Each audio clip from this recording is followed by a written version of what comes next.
ایک غلام تھا۔ ایک دن وہ کام پر نہ گیا تو اس کے مالک نے سوچا کہ مجھے اس کی تنخواہ میں کچھ اضافہ کر دینا چاہیے تاکہ وہ اور دل جمی سے کام کرے اور آئندہ غائب نہ ہو۔ اگلے دن مالک نے اس کی تنخواہ سے زیادہ پیسے اسے دیے، جو اس نے خاموشی سے رکھ لیے۔ لیکن کچھ دنوں بعد وہ دوبارہ غیر حاضر ہوا تو اس کے مالک نے غصے میں آ کر اس کی تنخواہ میں کیا گیا اضافہ ختم کر دیا اور اس کو پہلے جتنی تنخواہ دی۔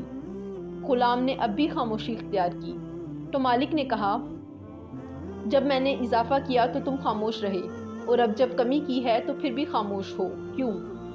تب غلام نے جواب دیا، جس دن میں غیر حاضر تھا تو اس کی وجہ بچے کی پیدائش تھی، اور آپ کی طرف سے تنخواہ میں اضافے کو میں نے وہ رزق خیال کیا جو وہ اپنے ساتھ لے کر آیا ہے، اور جب میں دوسری مرتبہ غیر حاضر تھا تو اس کی وجہ میری ماں کی وفات تھی، اور آپ کی طرف سے تنخواہ میں کمی کو میں نے وہ رزق خیال کیا جو وہ اپنے ساتھ واپس لے گئی۔